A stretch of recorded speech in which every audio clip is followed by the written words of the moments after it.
Joseph Beach, welcome to the Coffee Pod. My name is Chishi Zed. Drink the coffee, it'll make you feel better. Wife disrespects husband by doing this. No more wasting time. Let's get it. A friend of mine's got married, and her husband, she was raised with a silver spoon in her mouth. She wanted to furnish the whole house when they moved into the house. And her husband was like, well, we'll do one room at a time. We'll save money and this and that. And she went behind his back. Oh, no. And asked her father for some money to furnish, one of the rooms in the house. Her husband came home and said, I'm the man of the house. That's right. And if I say we can't afford Then it, that's what it is. it doesn't mean we can't. It just means not today. Right. He said, but I dare you go and ask your father, who I asked him for your hand in marriage, and you go behind my back and That's belittle me. Wow. Wow. Wow.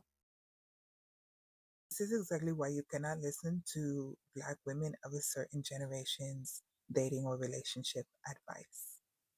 And this is also why you do not get with men who cannot and will not do for you. All right. So we have this chick at the bottom of the screen talking about this is why you cannot get advice from women of older generations who might be married while you're not, is because they weren't trying to be escorts, but we are.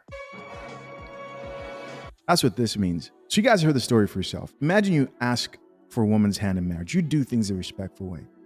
And she comes from a family that is well off. And the father of your wife entrusts you and gives you full permission to marry his daughter. And so you guys get married. You guys are furnishing your house when she says she wants to furnish a particular room or whatever.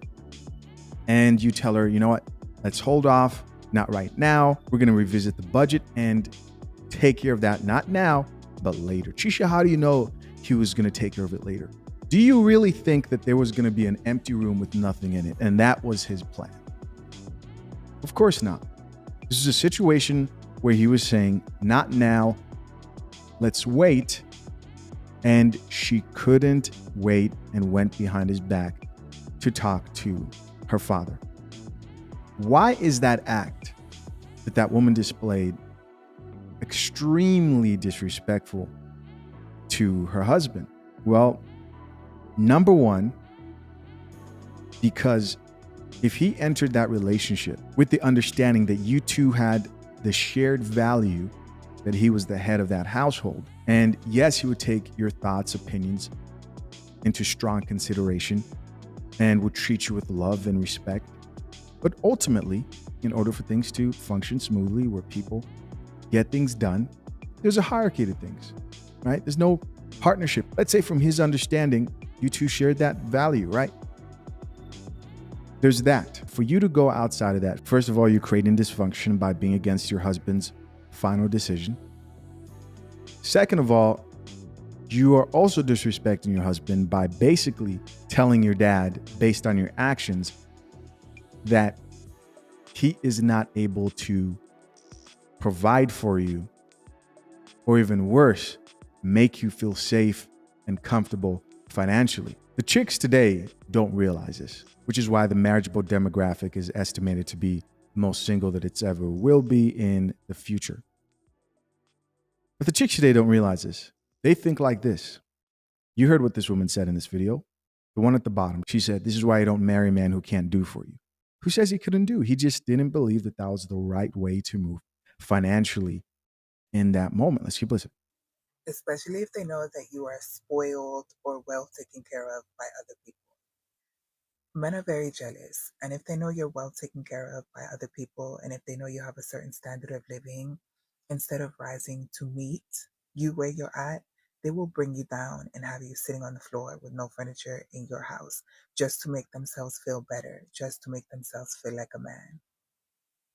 Stop listening to older Christian Black women's dating and relationship advice, because a lot of them have let their man lead them their entire lives and are miserable. The Jezebel spirit. She couldn't have made it any more clear. She said, stop listening to elderly Christian women. Do not follow those women. Why? Because they are following godly principles. These women are godless. Don't listen to them. They are wrong. Do what you want to do. You are the center. You should be the head. You see it, guys. Let's keep listening. Overweight, getting cheated on every day, have heart conditions, are depressed. Stop listening to these ladies. Also, you need to be very wary and cautious in dealing with people who are overly reliant on gender roles, especially gender roles that give one party complete power and control over the other. So let's take a vote just for fun. What do y'all think? Who was right and who was wrong in this situation? Crazy, crazy. And so, obviously, man, if you're a man today who values the dynamic where a man embraces his masculinity and his headship within a relationship, and a woman is a helpmate, you obviously avoid these chicks like the plague. And you find a woman who also values the same thing. You guys hear me say that, right? But I know that there are men out here who want that, but they are currently associating themselves with women who aren't that, who are modern women. Either they're emotionally attached, don't have the guts to leave, or they haven't done the work and are afraid to take that role as the leader within the relationship. You need to let go of that, bro. And listen, if you're a man who still values marriage in today's day, hit the link pinned to the top of the comment section and submit a request to join Brew Brothers. It's a community of men that aims to equip men with the tools for a healthy marriage and also educates and prepares men as far as the legal implications of marriage as well. Let's check out some of these comments in response to this video. This woman says, marriage is a team effort. You should never go behind each other's back and ask anyone for money. That's almost a betrayal to your partner. Come on. She gets it. She gets it. And you know what's really surprising? There are more comments like this of women who get it. That's like your girl not being able to cook something. And so you go to another woman and ask her to cook it for you after she told you that she can't cook it and she's going to learn how, and just hold on and sit tight. And you're like, nah, I got the girl at the gym. I got the girl at my workplace. She made it for me, babe. Here's another comment that says, if my daddy offered me $1, ... I'm taking it. And that's why you are alone, with the laughing emojis. Somebody else here added, I dare a man to tell me he dare me. Look at this. Look at this. And this chick right here, you hear chicks talking like this, they're in that side of their SMV, sexual market value, where their DMs are flooded, men are looking at them, hitting on them. It's coming. The wall is coming, it approaches, it comes with vengeance. Here's another comment that says, I was raised to not have anyone speak to me that way. My dad doesn't even talk to me that way. Here's another chick who says, so he should afford it. He just refused. And for what? As a man, you got to look at finances differently from the way a lot of women will look at finances. There are a lot of men who still do not understand this concept. Just because you can buy it, it doesn't mean that you can afford it. Let me give you a good example of this. There are a lot of chicks out here who claim that they're self-sufficient. I'm doing it big. I'm a nurse traveling. And they talk about how much money they earn. But we all know for a fact that around like 70% of the debt is owned by women. These chicks who you see who are boss babes and are so-called living a life that they expect you to sustain for them is a life of debt. It's a life of debt. They haven't sat down and said, okay, how much money's coming in? What's my debt to income ratio? What's my real net worth once I subtract all the money that I owe and the money I have? She just thinks to herself, we can afford it. We can buy it. We can take out a loan. But you don't know he has a bigger picture, a bigger plan. Somebody else here says, it sounds like he could afford it. He just didn't want to do it. So he just said no just to say no. And that's the type of man she married, right? This next woman says, exactly, financial crippling. Here's another person who says, patience is a virtue. Here's another comment that says, my partner would have thanked my dad and offered to do work for him on a weekend. Why is she justifying moving to an incompetent house.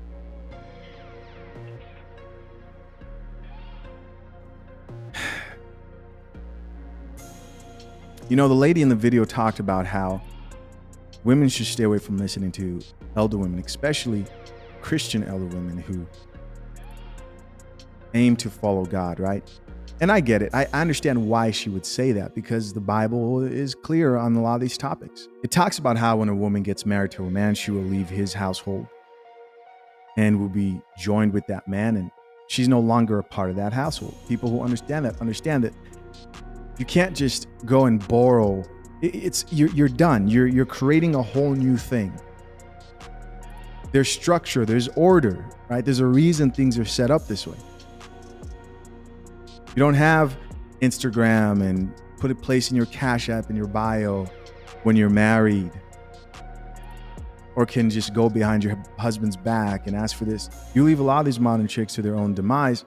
This is this type of stuff they'll be okay with happening. Somebody else here says, I dare you. Excuse me?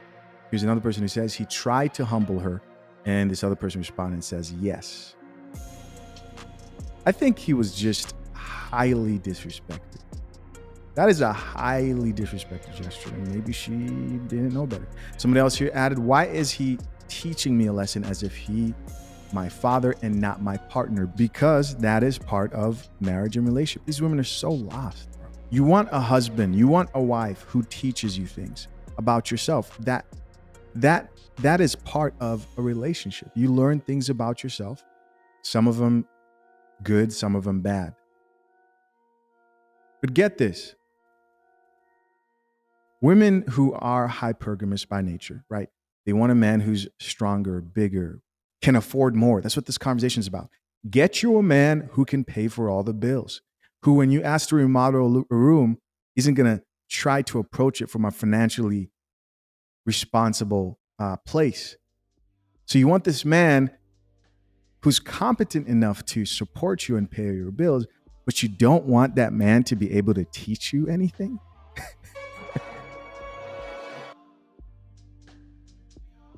Put that coffee down.